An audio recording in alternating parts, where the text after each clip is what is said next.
Or no, the worst was when like you'd start a semester in first year and it's like, okay, we're all going to go around and say our names, what we're studying, and one fun fact about us. And I'm like, one fun fact. Like, I'm 18 years old. Nothing fun has happened to me yet. Like, like I've just left school. Like, yeah. The fun fact is that I've made it here on a bus. Like, what is the fun fact? Anyway, welcome to Our Student Edge, where we're going to answer your questions about student life and life in general.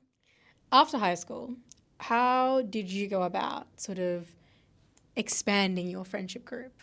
Because it's something that a lot of us unconsciously are trying to do. But I feel as if it can be hard. And like, I found it hard. Because I was the only one in my group that went on to do this particular degree at this particular uni, I had to kind of force myself to make friends because I was really shy. I think when I'm on camera or even when I'm talking to you, because now we know each other quite well, I think it's very hard to believe that I'd be quite shy. But when I meet someone for the first time, I'm terrified. I don't like it. I get so nervous. My heart races. So when I went to start studying at uni, it was really throwing myself out of my comfort zone. But I think what I found, and I think what I touched on in the last episode as well, is because we're all taking a degree because we have the same interest, and because mine was in film, it's very easy to talk movies with someone who's sitting next to you in class, particularly in those first year units where they're more like introductory classes to get you kind of acquainted with uni life, but then also like an introduction to the degree.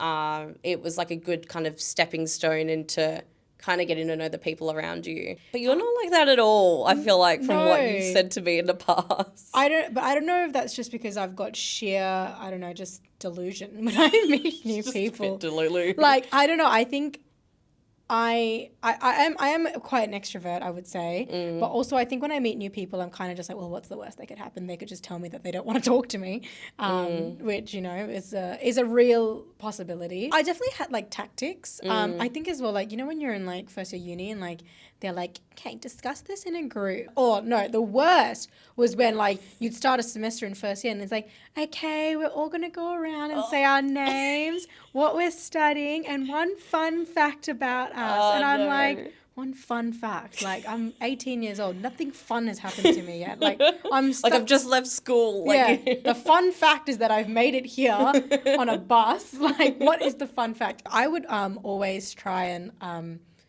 if I wanted to speak to someone and I didn't know how, I would always loop in something about like class. Like, I'd be like, do you remember this bit that they said? I can't remember from last week. And then like they'd either be like, oh yeah, I remember it was this, or they're like, no, I also don't remember. And then you're like, oh my gosh, I can't believe we don't remember, blah blah blah blah blah. Yeah. And then it's like, what are you studying? Like, I'd always have, and I still have it now when I meet people, I have like a backlog of questions that I can ask, like I kind of think of. So I love that. It is a good tactic because like sometimes then like the conversation runs dry and I'm like, oh my gosh, I don't know what to say now. So, but I would ask like, okay, what are you studying? Do you live close by? Like, oh, like where did you go to school? What do you want to, be when you grow up? I think from my perspective, I was like, everyone is in the same place. Like, sure, there will be some people who are just not interested in making friends, and that's fine. Like, no judgment there. But in my eyes, everyone is feeling a bit lonely when they start uni. Everyone wants to make friends, even if they're not friends for life. Everyone wants people to talk to. Everyone wants some sort of, friendship there. Yeah. And so knowing that, I was kind of just like, well, if I start the conversation, if they're interested, they can only continue it. Yeah. Well, actually, now that I think about it, most of the friends that I have now, I actually met through like groups. Like, I think the first bit of kind of community group interaction after high school, I started getting into cosplay, and there was a volunteer, like non-for-profit, like group organization that I got involved with because I was like, look, I love wearing costumes, I love dressing up. I think it was like the theatre girly in me that's still there. And if I could do it for like a good cause or like a local event, it'd be super rewarding. And then obviously I'd meet new people. So I would be a Disney princess, I'd be Jasmine. So if I was with the other princesses, it gave me a good time to talk to them and things like that. It was really sweet, and the whole aspect of that was really rewarding.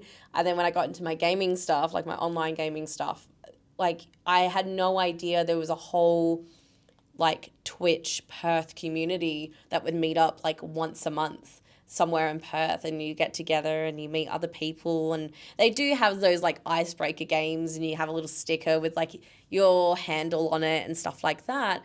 And then that's kind of how I met more like-minded people, and now some of them are like my best friends, and some of them are now interstate, which is really sad, but we still stay in touch. And I guess like for me, especially with people I've gotten to know who live in other parts of Australia and things like that, even though they're so far away, the power of gaming in terms of bringing people together is so, so good. I think it's massively like underrated for people who don't play video games. Like they just don't realize like that time. It might be an hour, might be a few hours, it might be an all-nighter that you spend together.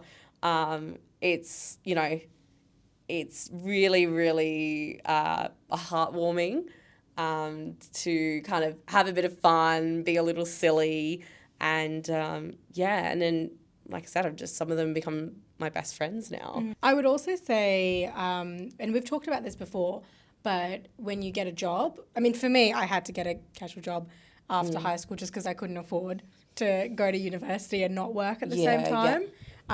And so, but as a result, I actually did make a lot of friends from that. Like we would go out together, we would, you know, see each other outside of work. I'm still friends with so many people that I've worked with in different jobs in my life. And that just comes from, you know, a shared experience as it is for everything. But, you know, there's something about like when you're working in retail and hospitality that you just do bond with those people. Yeah. It's like a shared sense of trauma, if you will. Like, but no, really, it's like even now when I see some of those friends, I'm like, oh yeah, remember that thing we had to do where we were like all there until like 6 o'clock? There was no better moment in retail and hospitality in terms of a bonding experience than Christmas. Oh, my gosh. That is... God, I don't even want to talk about it. I cry. You said earlier that when you meet new people, you can feel quite scared. Yeah. Do you have any like tips for people who feel the same way? Well, you know what? It's funny because I'm talking about it like I don't feel like that anymore, but I actually do. So it's actually been one of my like 2024 goals is to just go say hi.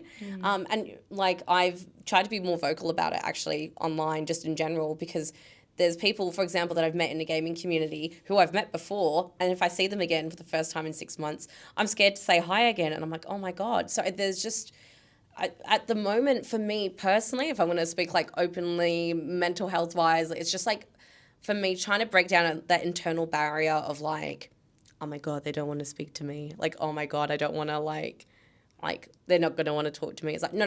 Like exactly what you were saying that you do before, where you're just like, I've got nothing to lose. If they don't want to talk to me, they don't want to talk to me. Like I'm trying to get into like that mindset now, where it's just like, look, the worst I can say is like, hi, and then not really interact. And I'm like, okay, I'll use my energy somewhere else. And for the most part, I've actually already tried this a couple of times in the last week alone. Terrifying. Good job. It's been okay. Well it's done. been fine. And I've had great conversations, and I'm like, there is nothing to worry about. But like in the moment, it's tricky. I've had to have like someone next to me to be like, no, like go. You got it. Yeah. Because I think if it was just me, I'd struggle a little bit more. Yeah. But we're getting there. It's a learning experience. Yeah. We're growing. Yeah. But like, yeah, what do you do? I know you said you have a few questions that you have kind of ready in the back of your mind for yourself, but do you have any other like bits of advice you would give? Yeah, I think I am friends with everyone actually with like a lot of people still from high school. Like I've got a lot of friends from high school who are still my close friends, and I think that like that's fine too if that's you. But if you're wanting to make new friends, my first bit of advice is, if you actually are in a situation where you are uncomfortable, take yourself out of that situation. Like, it's one thing to want to make new friends, but if you really are that uncomfortable that you are feeling, you know, overly stressed or anxious, like it's okay to take yourself out. Don't feel like you need to be there because you want to make new friends. Like, yeah, and like be kind to yourself. Yeah. Like if you're not ready to kind of put yourself out there just yet, that is also okay fine. Too. Yeah, that everyone at one point or more in their life feels that way. And I don't want people to think that like they should be forcing themselves to go out when they're feeling like, you know, overwhelmed. If you are someone that struggles to talk to other people in public, or you just struggle to take that first step of the conversation, give yourself a goal maybe. You say, you know, I want to talk to 3 new people this week. And like, even if you don't meet it, like if you've given that a go, well done. And then next week you can set yourself a new goal. You know, you can say hi to that person again. And you don't have to be friends with everyone you talk to. No, that's true. Yeah. That's very true But as well. it's just about, you know, starting that conversation, because you never know what's going to develop from that. Yeah, and I think it's like, it's not, and it's also not to say that when you go to meet new friends, like the expectation is, oh my God, they're going to be your best friend for life. Like there's people that I've met at uni where like we were really good friends. We'd sit next to each other like in our tutorials and stuff like that. And then after we graduated, we didn't hear from each other, but it didn't mean it was any less of a good time and any less of a good experience. If you continue to stay in touch over your classes, bonus, amazing, even better. But if you don't, it's also not the end of the world, and then it just gives you opportunities to meet new people. But like what you said, shared interests, whether that be at uni or outside of uni, like myself, if you find any groups or clubs, whether it might be for sport or it might be for music or something like that, or you know, it's a club, or if it's like a fandom or something of some sort, you know, get involved with those things, because you'll find like-minded people, and I'm sure there's someone out there that wants to geek out and nerd out about the same things that you enjoy and that you love and that you want to do as well. Friends for a reason and a season. I love that. You've been full of these like little one-liners at the end of these talks. I'm really good at this. I gotta say. I'm like... Hey everyone, thanks for joining us for another episode of Our Student Edge. If you would like to see more episodes, make sure you check out our socials. We'll have more episodes coming really, really soon, and we hope to catch you in the next one.